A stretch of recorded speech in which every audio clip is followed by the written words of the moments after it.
कल्याणकारी प्रश्न है ये। हम सब कुछ कर रहे हैं लेकिन हम प्रसन्न नहीं है। कोई तो कारण होगा। किन कारण, किस कारण से हम प्रसन्नता से पृथक हो गए। अभी आप देखना, कभी एक भट्टी में से जलता हुआ कोयला दूर जाकर गिर गया।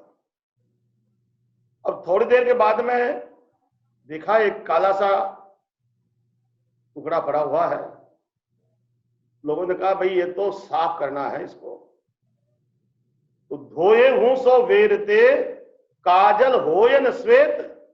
अब उसको साबुन लगा करके, कई तरह के केमिकल लगा करके तरह तरह से कोयले को धोना चालू कर दिया। कोयला तो साफ नहीं हो रहा है, कोयले को साफ कैसे करा जाए।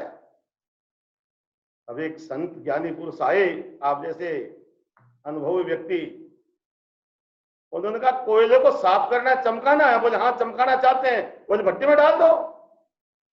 भट्टी में डालने के बाद फिर वो चमक गया। ईश्वर अंश जीव अविनाती चेतन अमल सहज सुख राशि। ईश्वर का अंश जीव है, हम ईश्वर नहीं है, हम ईश्वर के अंश हैं। जैसे एक जल की बिंदु, एक जल का लोटा, एक जल का लोटा समुद्र नहीं बन सकता, पर वो जल का पात्र ये कह सकता है कि मैं समुद्र का अंश हूं। और वो समुद्र का अंश जो जल है वो तब तक व्यथित रहेगा, वो तब तक पीड़ित रहेगा, वो तब तक दौड़ता रहेगा जब तक कि वो पुनः समुद्र में नहीं मिल जाता। वो लकड़ी का टुकड़ा तब तक काला बना रहेगा जब तक कि वह प्रज्वलित अंगार में नहीं गिर जाता। हमारे शरीर में जैसे 5 तत्व हैं और पांचों तत्वों को जब तक हम बैटरी चार्ज नहीं करेंगे हम जीवित नहीं रह सकते। प्रत्येक तत्व अपने स्वामी से मिलने दौड़ता है। कहीं भी पानी डाल दो उसकी गति समुद्र की तरफ हो जाती है, कहीं भी आग जला दो उसकी ज्वाला ऊपर आकाश की तरफ जाती है, क्योंकि आकाश में सूर्य नारायण का अंश अग्नि, जल समुद्र का अंश है वो जल। उसी प्रकार से हम कौन है? बोले ईश्वर अंश, हम ईश्वर के अंश है। जीव अविनाशी, तो नासी कौन हुआ? ये शरीर। क्यों? जिसको भी मैं मेरा कह रहा हूं, ये मकान मेरा है यानी मेरे से अलग है, ये हाथ मेरा है ये भी मैं नहीं हूं, ये शरीर मेरा है तो मैं कौन हुआ? मेरा क्या एड्रेस है? मेरा एक ही पता है, मैं ईश्वर का अंश हूं। जैसे जलती हुई भट्टी में से कोयला अलग हो गया, वो एकदम काला पड़ गया, वो चेतना शून्य हो गया, उसकी चमक समाप्त हो गई। जैसे ही भट्टी में पड़ गया एकदम कंचन वर्ण हो गया, समुद्र जानने के पश्चात वो जलगाद राशि हो गया। इस प्रकार से चेतन है, अमल है, हमारे अमल नहीं था। भगवान का साक्षात स्वरूप ही हमारा स्वरूप था। भगवान की माया के द्वारा ग्रसित होकर के आत्म प्रशंसा सुन करके अभिमानी बन गए। अभिमान ने 3 ग्रसे, धन वैभव और वंश, याद नहीं तो श्रवण कर रावण कौरव कंस।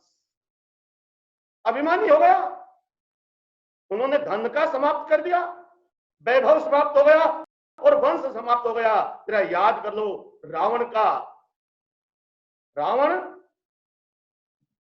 कौरव और कंस, इन तीनों का कारण अभिमान से हुआ। जब हमारे अंदर अभिमान आ जाएगा, अभिमान में मान नहीं होने पर पीड़ित हो जाएंगे, और पीड़ित हो जाएंगे तो कितना भी दौड़ते दौड़ते अशांत। हम भगवान के मंदिर में जब जाते हैं तो बड़ी सुंदर एक प्रार्थना करते हैं, शांताकारं भुजग शयनं पद्मनाभं सुरेशं विश्वाधारं गगन सदृशं मेघवर्णं शुभांगं लक्ष्मीकांतं कमलनयनं योगभिर्ध्यानगम्यं वंदे विष्णु भवभयहरणं सर्वलोकैकनाथम। भगवान आप तो बड़े शांत हो, बड़े मुस्कुरा रहे हो, लेकिन कहां मुस्कुरा रहे हो? बोले सांप के ऊपर, 1000 फन के सांप के ऊपर आप विश्राम कर रहे हो और प्रसन्न हो। अर्थात सांप क्या है? समस्या। 1000 समस्याओं में भी आप बड़े आनंदित हो। और भगवान कहते बेटा तू मेरा भक्त बनना चाहता है तो एक ही समस्या में तेरी हवाइयां उड़ गई। कारण क्या है? बोले आपका जितना भी जीवन का भार है अब सौंप दिया इस जीवन का, सब भार तुम्हारे हाथों में है, जीत तुम्हारे हाथों में और हार तुम्हारे हाथों में। जैसे एक कर्मचारी कंपनी में काम कर रहा है, कंपनी को घाटा हो रहा है या बाड़ा हो रहा है, उसको कोई टेंशन नहीं है, टेंशन मालिक को है। अरे आप मालिक ठाकुर के अधीन तो होके देखो। जैसे ही आप पर हित से जुड़ जाओगे, मालिक को हमने नहीं देखा, कोई कहता भगवान से जुड़ जाओ, भगवान को तो देखा नहीं है। अरे भगवान जो करता है वो लोक कल्याण करता है, आप कल्याण की भावना करके तो देखो। जहां भी जाओगे, जिधर भी देखोगे, आपको आनंदित चेहरे दिखाई देंगे। आपके हजारों चेहरों से जब आपको आनंद मिलेगा तो आपकी प्रसन्नता को कोई छीन सकता नहीं। पर प्रसन्नता का छीनने का कारण क्या है? अभी आपने, वृंदावन के वासी हो आप, भागवत में लिखा है भगवान श्री कृष्ण के साम्राज्य में एक बार उनके यादव वंश में ही सत्राजीत नाम के राजा हुए थे। और सत्राजीत नाम के जो राजा थे उन्होंने भगवान सूर्य की आराधना करके और एक समंतक मणि की प्राप्ति कर ली थी, जो 8 भार सोने को रोज दिया करती थी। 8 भार का मतलब है एक आदमी एक बार उठा ले, डलिया भर के सोना रोज देती थी। भगवान कृष्ण ने कहा देखो सत्राजीत, तुम रोज सोना ले जाओ, लेकिन ये मणि जो है राजकोष में ना कर दो, सुरक्षा रहेगी। बोले तुम्हारे को लालच आ गया कृष्ण भगवान के प्रति भावना हो, क्योंकि जहां धन आता है अपना परिश्रम का तो अहंकार देके जाता है, वो डरावना पैदा कर देता है, वो भयभीत कर देता है। तो क्या हुआ कि वही मणि को लेकर के सत्राजीत का भाई प्रसेन जंगल में चला गया। वहां उसको एक शेर ने मार दिया। जंगल में पड़ा हुआ था, एक रीछ आया, रीछ वो मणि को लेकर के चला गया। वो जामन जी महाराज थे। भगवान कृष्ण के सत्राजीत ने दुनिया में बदनाम कर दिया भगवान नारायण को। इनके मन में चोर आ गया, मेरे भाई को मार करके मणि ले ली कृष्ण भगवान। भगवान को कलंक लग गया। भगवान को भी कलंक लग सकता है दुनिया में, तो और भी छोड़ो बात। भगवान उसको ढूंढते ढूंढते जंगल में गए, उसके शव को देखा, एक रीछ के खोज को देकर के गुफा में घुस गए। वहां जामवंत के साथ में 27 दिन युद्ध हुआ, क्योंकि पहले के जन्म में जामवंत की इच्छा रह गई थी महाराज जी भर के लड़ाने, बोले द्वापर में पूरा करें। तो भगवान ने जामवंत के साथ युद्ध किया और अपने भगवान राम के रूप में दर्शन दिए। तो जामवंती को प्रदान किया और शमंतक मणि भगवान ने दे दी। वो शमंतक मणि भगवान ने ला करके वापिस सत्राजीत को दे दी। अब वो सत्राजीत के पास जब मणि आ गई, तो मणि है, भगवान कहीं बाहर, जब वो भगवान का उसके द्वारा जब अपमान हुआ तो उनकी बेटी का जहां विवाह होना था उन्होंने रिश्ता छोड़ दिया, क्योंकि बदनामी हो गई, भगवान को कलंक लगा दिया। अब वो सत्यभामा का विवाह फिर भगवान ने कहा कि तुम्हारी बेटी का रिश्ता छूट गया, कोई बात नहीं मैं ले लेता हूं। भगवान ने अपने शत्रु को भी शरण दी और उनको रिश्तेदार बना दिया। अब एक दिन भगवान कृष्ण कहीं गए थे हस्तिनापुर, पीछे से परामर्श करके, और उसी राजा ने जिसका विवाह नहीं किया चुपचाप आके उसका गला काट गया, सत्राजीत की मृत्यु हो गई। वो मणि चुरा करके सुधन्वा नाम का अक्रूर जी के साथ मिलकर के लेके भाग रहा था। तो भगवान उसका पीछा करने के लिए भागे और जनकपुर में जाकर के उसको चक्र चला के मार दिया। मणि ढूंढी नहीं मिली, तो दोनों भाइयों में झगड़ा हो गया, मणि थी नहीं, तुमने बिना सोचे इसको मार दिया। और फिर आकर के भगवान ने तलाश की कि ये मणि तो चैन से बैठने वाले नहीं है, जिसके पास होगी वो दान पुण्य वैभव फैलाएगा, अपना नाम कमाएगा। तो देखा था क्रूर जी महाराज ये काम कर रहे थे, तो कैसे क्रूर जी को बुलाया और कह दिया, चाचा जी जरा अंतिम में से मणि निकाल दो, क्योंकि मुझे सब कुछ पता लग गया। अक्रूर जी से मणि ले ली, यानी वो वैभव वापस ले लिया। अब आप समझेंगे मणि क्या है। हमारा जो मन है, इससे हम दुखी और सुखी होते हैं।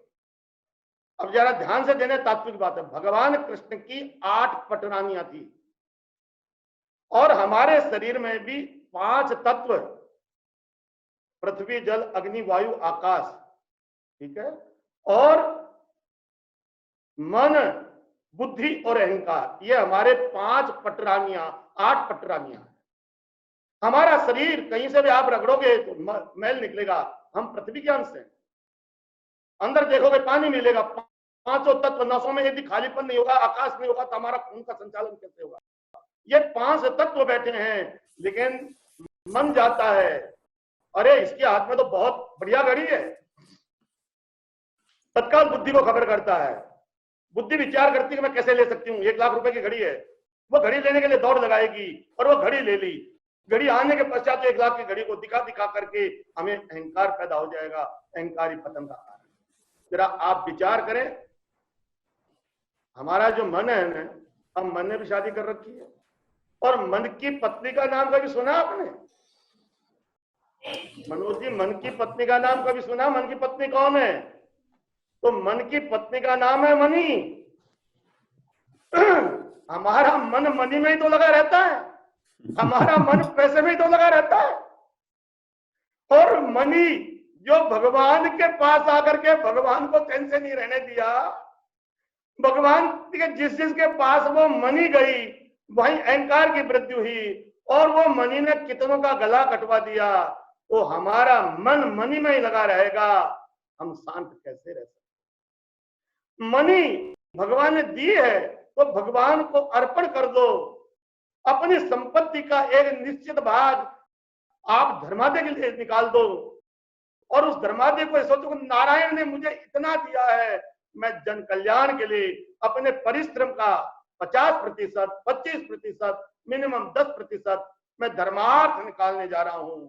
जब धर्म करते रहोगे, धर्म यानी वो मणि जब कृष्ण भगवान के पास में आ गई, तो उसका वेग, उसके द्वारा होने वाले अपराधीकरण, ये अर्थ ही संपूर्ण अनर्थों का मूल है।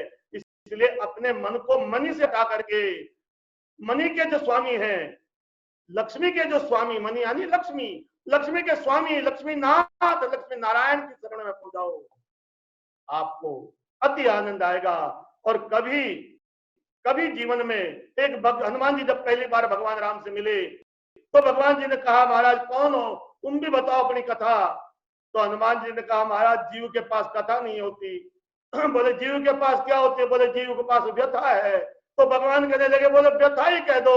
बोले अब आपके दर्शन हो गए तो व्यथा तो चली गई, अब क्या कहूंगा मैं। तो भगवान से जुड़ते ही सारी व्यथा समाप्त हो जाएगी। और ये मणि को परिश्रम से कमा तो लो, लेकिन भगवान को अर्पण कर दोगे तो मन व्यथित नहीं रहेगा, मन नारायण को देने की जरूरत है। काम करते रहो, नाम लेते रहो, गीत गोविंद गोपाल गाते रहो। कोई भी काम करो, कुछ भी कहीं भी काम करो, आप भगवान कृष्ण के संप्रदायी हैं। कोई भी आपका इष्ट, हरे कृष्ण कृष्ण कृष्ण हरे हरे, हरे राम राम राम हरे हरे। एक बार में 16 नाम आते हैं, 21,600 नाम जपने वाला। सुनिश्चितम बदामिते, भगवान गारंटी लेते हैं जीवन भर की व्यथा मिट जाएगी, 6 महीने में चमत्कार देख लोगे। इसलिए मैं समझता हूं शायद मेरी विवेक में प्रश्न तो बहुत बड़ा है और ऋषि मुनि नेत ही नेत कर रहे हैं इनका उत्तर देने के लिए, तो एक साधारण प्राणी हम दे नहीं सकते। पर जो शब्द परमात्मा ने प्रेरित किया है, मैं समझता हूं शायद आपकी संतुष्टि हो जाए।